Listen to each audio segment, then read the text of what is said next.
সবাইকে ঈদ মোবারক। যে যেখান থেকে দেখছেন আমার আজকের আলোচনা, সবাইকে ঈদ মোবারক।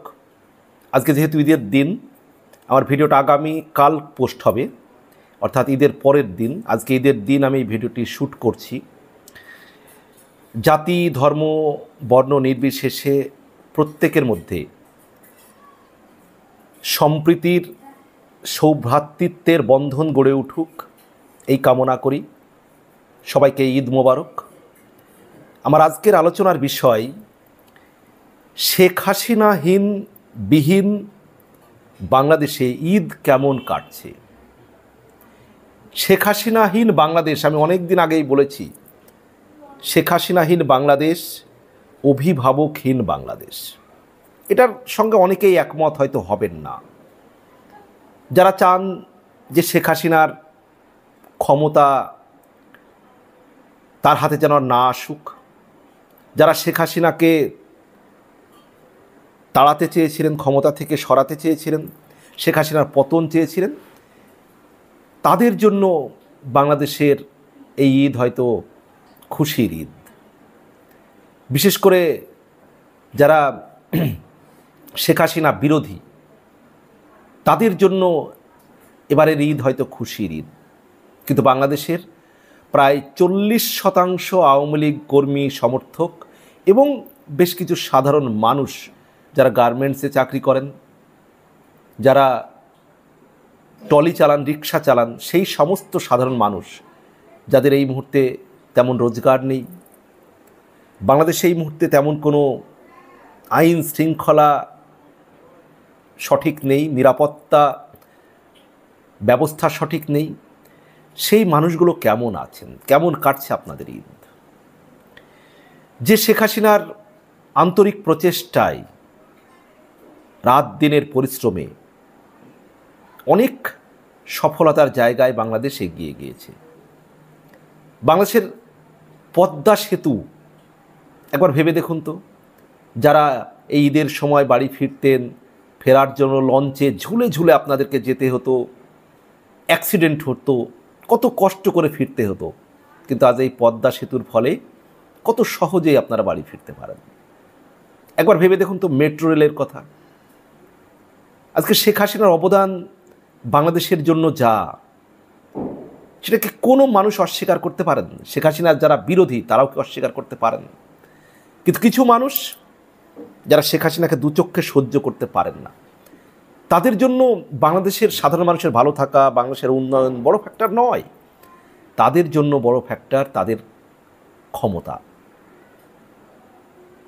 বাংলাদেশের এই যে সাধারণ মানুষ, যারা গরিব মানুষ, বার্ধক্য ভাতা পান, বয়স্ক মানুষ, শেখ হাসিনা আমলে যারা পেতেন, যারা স্কুলের ছাত্রছাত্রী তারা সঠিক সময়ে বই পেত, কিন্তু এবার শেখ হাসিনার পতনের পর ছাত্রছাত্রীরা সঠিক সময়ে বই পাচ্ছে না। বিভিন্ন রকম যে হ্যান্ডিক্যাপ ভাতা, সেই ভাতাগুলো সঠিকভাবে এখন পাচ্ছে না। সেই মানুষগুলো তাহলে শেখ হাসিনা বিহীন বাংলাদেশে কেমন আছেন, কেমন কাটছে তাদের ঈদ? আজকে বাংলাদেশের সাধারণ মানুষ যারা বাংলাদেশের শেখ হাসিনার উন্নয়নকে অস্বীকার করেন, তারা একটু ভেবে দেখুন তো। আজকে বাংলাদেশের যে রাস্তাগুলো, সুন্দর সুন্দর রাস্তা, বাংলাদেশকে যে জায়গায়, উন্নতির জায়গায়, আধুনিকতার জায়গায় শেখ হাসিনা নিয়ে গিয়েছেন, অস্বীকার করতে পারেন? বাংলাদেশের যে মান, জীবন মানের যে উন্নয়ন শেখ হাসিনা ঘটিয়েছেন, অস্বীকার করতে পারেন? বাংলাদেশের যে যোগাযোগ ব্যবস্থা, স্মার্ট বাংলাদেশ যেভাবে নির্মাণ করেছেন শেখ হাসিনা নেতৃত্ব দিয়ে, একটা আধুনিক বাংলাদেশ যেভাবে তিনি গড়ে তুলেছিলেন, আপনারা অস্বীকার করতে পারেন? বাংলাদেশের যে 500-র উপরে মডেল মসজিদ তিনি স্থাপন করেছেন, একবার ভেবে দেখেছেন? শেখ হাসিনার যে উন্নয়ন, এগুলোকে আপনি অস্বীকার করতে পারবেন? শেখ হাসিনা কাদের চোখে খারাপ ছিলেন ভেবে দেখুন তো। আজকে তারা কি করছে? যাদের চোখে শেখ হাসিনা খারাপ ছিলেন তারা আজকে কী করছে? পুরো বাংলাদেশকে একটা উগ্র মৌলবাদী রাষ্ট্রে পরিণত করতে চাইছে। বাংলাদেশ জুড়ে যারা মব সৃষ্টি করতে চাইছে। বাংলাদেশে আজ সাধারণ মানুষের কোনো নিরাপত্তা নেই, আইন শৃঙ্খলা চরমভাবে ভেঙে পড়েছে। যারা এই বাংলাদেশকে স্বাধীন বলছেন তারাই চেয়েছিলেন যে শেখ হাসিনার পতন ঘটুক, শেখ হাসিনার বিরোধিতা তারাই করেছিলেন। আজকে তাদের জন্য বাংলাদেশটা স্বাধীন। উগ্র মৌলবাদী যারা দেশটাকে আফগানিস্তান করতে চায়, যারা বিভিন্ন বাজারে মাইকিং করে যে মেয়েদের বাজারে আসা যাবে না, যারা বাংলাদেশটাকে অস্থির করে রেখেছে,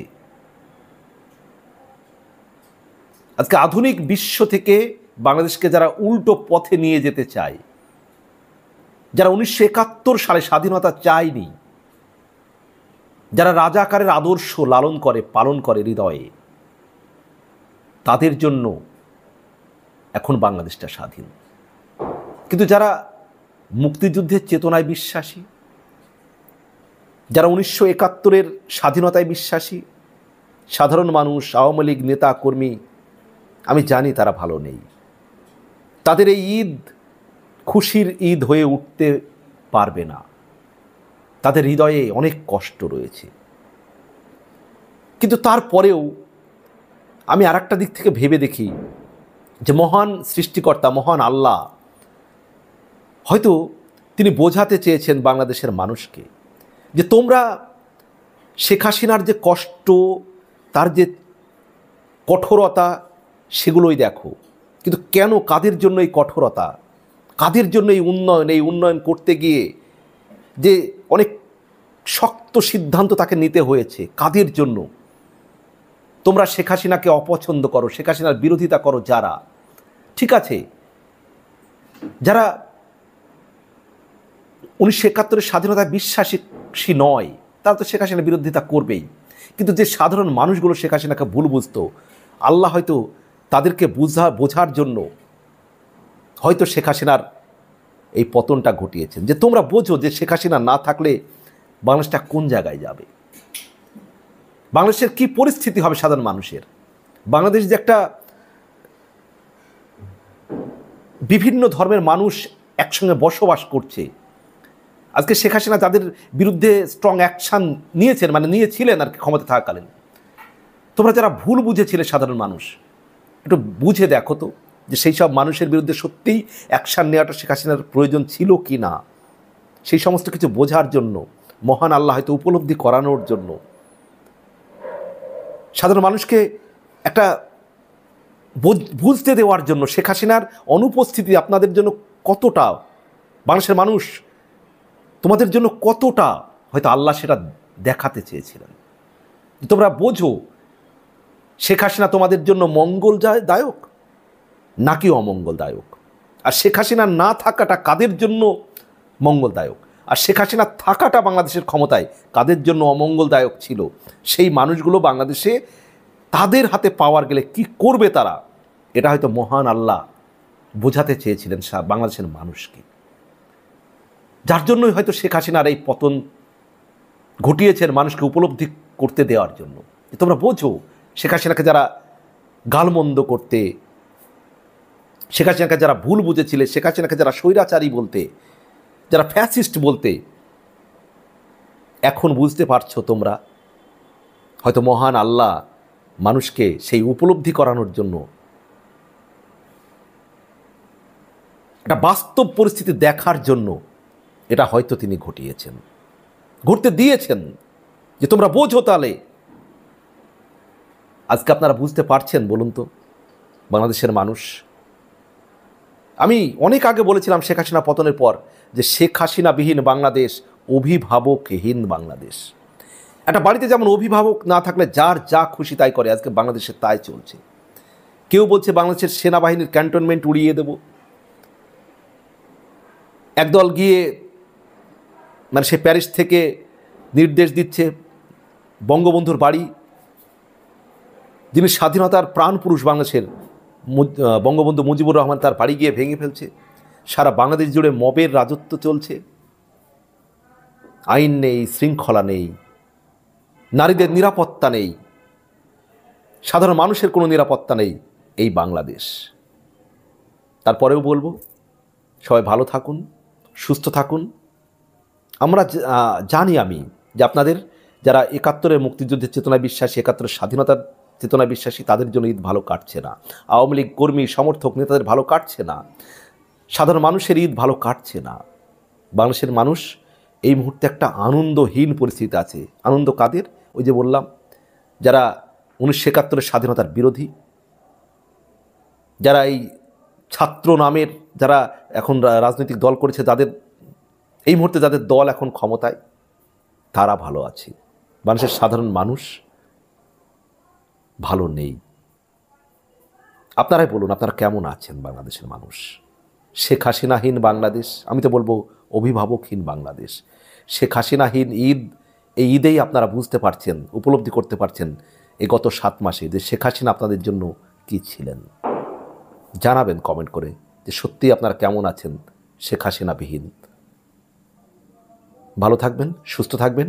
আর আমার ভিডিওগুলো ভালো লাগলে অবশ্যই আমার চ্যানেলটি সাবস্ক্রাইব করবেন প্লিজ। সবার জন্য শুভকামনা। ঈদ মোবারক।